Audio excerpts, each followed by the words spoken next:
Hello, my name is David Modler. I'm an artist, scholar, and professor, originally from Baltimore, Maryland. I currently live in Rockville. My full time job is working at Shepherd University. I work in the Department of Contemporary Art and Theater and also coordinate the art education program for the university. In the art department, I also teach in the foundations program, primarily teaching design coursework, some drawing, and the primary printmaking courses for the university. So a little bit of everything. For the past few years, 3 or 4 years, I guess, maybe three, I've been also working at the Delaplaine and offering some coursework there with adult classes. It's mostly been on weekends, and I've developed a few workshops that have gone fairly well. One is on experimental drawing, and these are 2 day workshops, Saturday and Sundays. And hopefully, after we get through this pandemic period, we'll be back on schedule and be able to do some of those workshops once again. Another workshop that I've done for adults deals with mixed media painting and painting techniques with image transfers and such. And then also a lot of work with visual journals, visual journaling being my research focus as an art educator. It's the topic that I've written on. I have 2 books about visual journals that I've written, several articles and chapters in other books as well.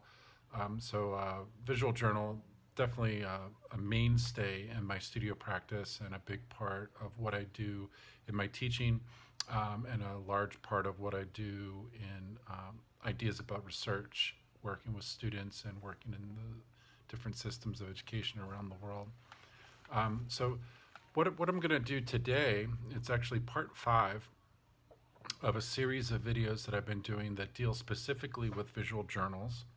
And I want to talk about writing in your journal. So, the visual journal, one of the big things that I find with visual journaling that's different from sketchbooks. You think of those traditional sketchbooks that we kept in school, usually a very teacher directed sort of activity. I think when you shift to a visual journal perspective for your work, you're shifting from a teacher directed to an artist directed activity. So you make the decisions for what you choose to do in the journal as far as content and as far as materials that you're interested in working with. I tend to keep my materials very portable. So watercolor paint, watercolor pencil, some pens and markers. I try to keep it so it's something that I can take with me on the go and open up my journal wherever I am and be able to practice my craft wherever that might be. So keeping that in mind with this practice, the visual journal also gets into a space where it's not just about images, and I think traditional sketchbooks tend to be just about the pictures. And sometimes there might be some notes or some directional things, but it tends to be a planning space with the intention that you're going to do something in your sketchbook and then make it into a larger piece of artwork later. I see the visual journal as a piece of artwork unto itself, even though it is an extension and part of my larger studio practice. It is still this separate space that can travel with me. It can also then be situated with that larger work in an exhibit, spaces like that. So when I think about the visual journal, I also think about the writing. So thinking about how words and images come together. And when you think about, as I said, when you think about traditional sketchbooks, they tend to be about the pictures. When you think about writing journals, it tends to be just about the writing. Visual journal, this place where these things merge and come together.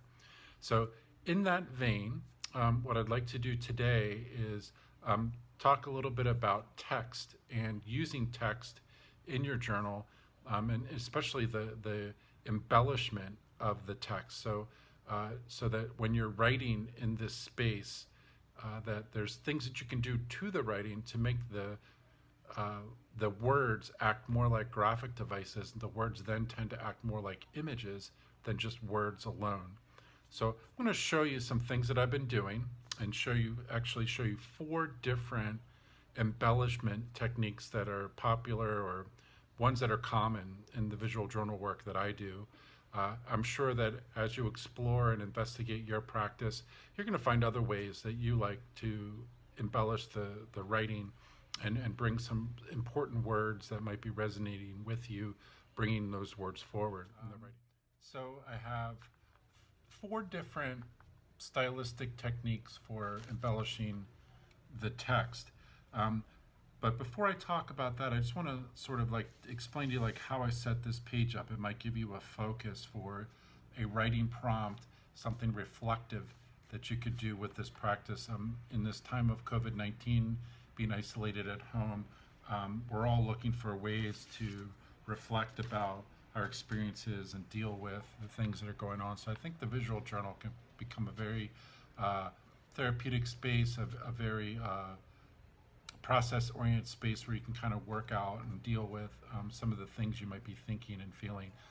Just so you know, my MFA is in painting. It's not in art therapy, so I don't have any credentials in art therapy. I just know that the writing is something that is effective, and it is something that does bring about positive change for people and gives them perspective on what they're doing. So that's from my own personal experience with my journal and what I've seen with my students. That's anecdotal in that way, not necessarily research-based.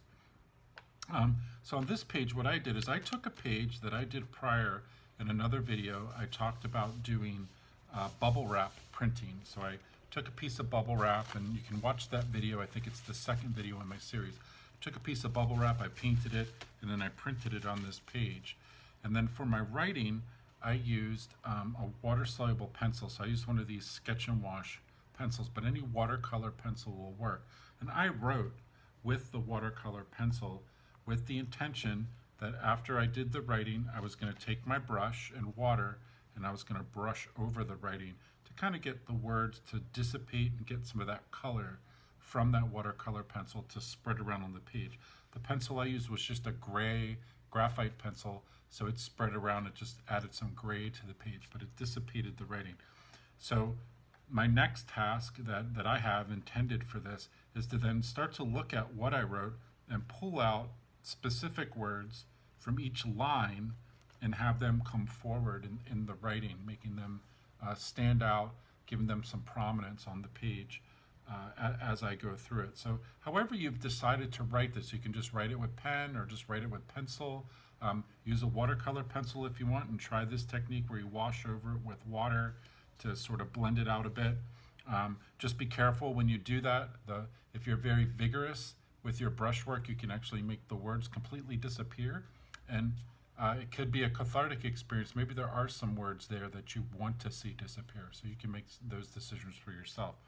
So what I want to focus on with this are these different ways that I've embellished some of the text, and then I want to show you how I did that so that you can see some of these processes. So what I have is I have a watercolor pencil. I used a blue one, so I have that blue pencil here. I also worked with my black pen, so I've got that with me. I worked with a red pen and a yellow marker to do this space here, and then I used a silver pen to make this particular word show up. So what I'm going to do is I'm going to work through each one of these and just kind of do the next set of text with those ideas. So what I'm going to do is I'm going to sort of look at this next line of text, and I think this word really seems to stand out to me. So I'm going to use that technique that I showed in another video with the watercolor pencils, where you dip the pencil in the water before you write with it. So this paper is fairly dry now, and I'm just going to write back over top of that word. It was just the word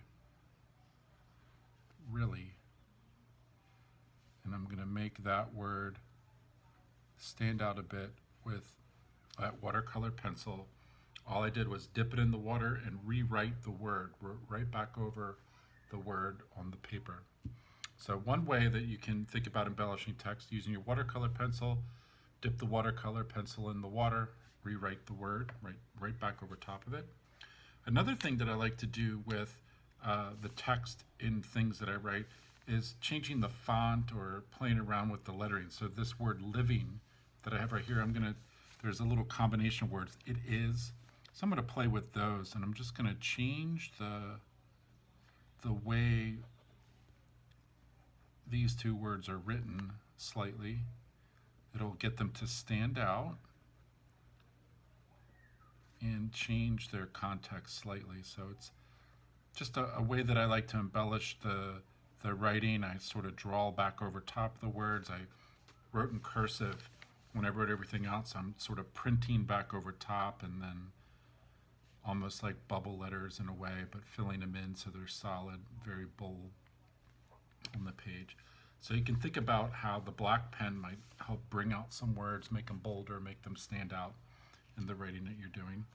Another thing that I like to do is working with the red pen, finding a word that I can embellish and getting that to stand out as well. So this word everything seems to be right in a spot that's going to work nice for this design. So I'm just going to write back over top of the word everything, and then I'm going to create a box around the word. So I'm just going to draw around the edges until I've got a box that sort of encloses that word into a rectangle or oval shape, whatever shape works out as you're doing it. And then I'm gonna, what I also like to do is I like to fill in any of the negative space in the letter. So the inside of the E's, I'm gonna fill those in. Might play around a little bit with that R. Fill in the bottom of this Y.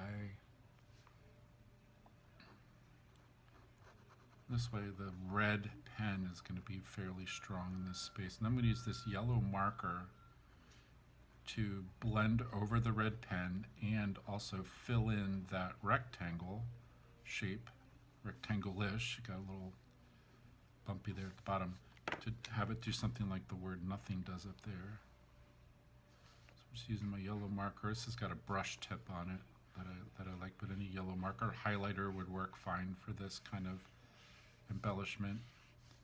And I'm just going to brush over this, and you can see that it picks up some of the red with that yellow pen, and then I can just sort of fill in that box and get that word to sort of come forward and stand out.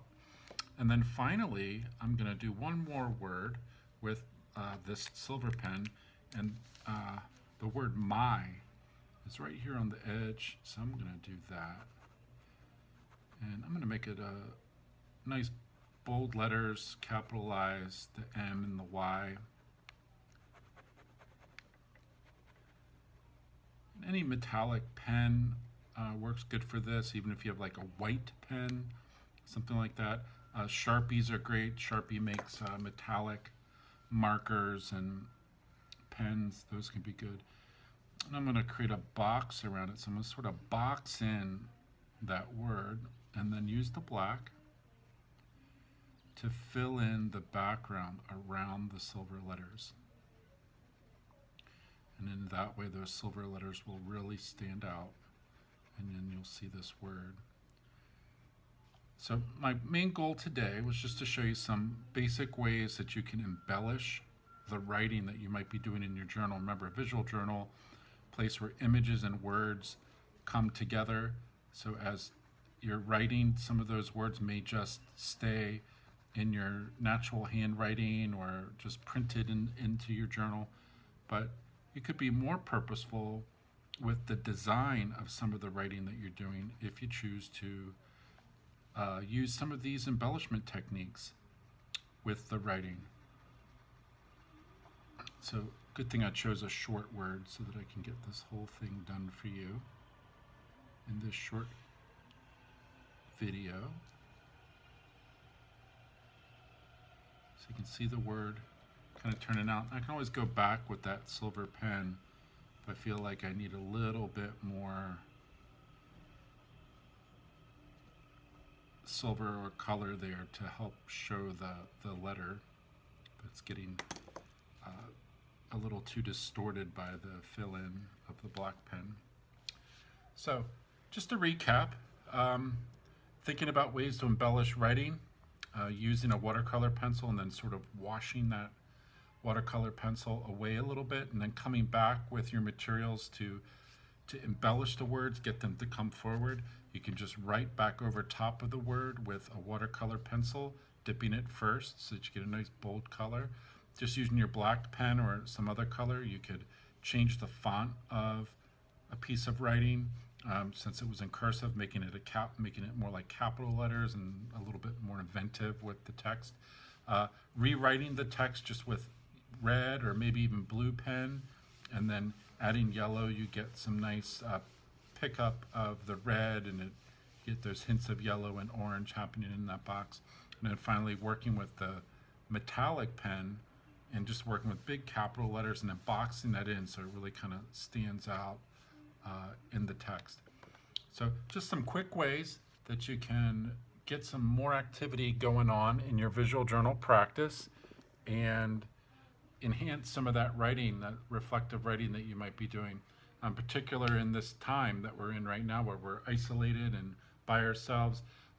I just kind of went with the theme of COVID-19, thinking about the isolation and the distancing that's going on, and how, you know, quarantine creates like a unnatural separation between us and other people. That was what kind of guided my writing. You can reflect on whatever you'd like for a piece of writing and then experiment with some of these embellishment techniques. So hope you enjoyed this short video, and feel free to check out the other 4 videos that all sort of build up to this one. So check it out, and hope to see you soon, maybe in a class at the Delaplaine. Thanks so much. Bye-bye.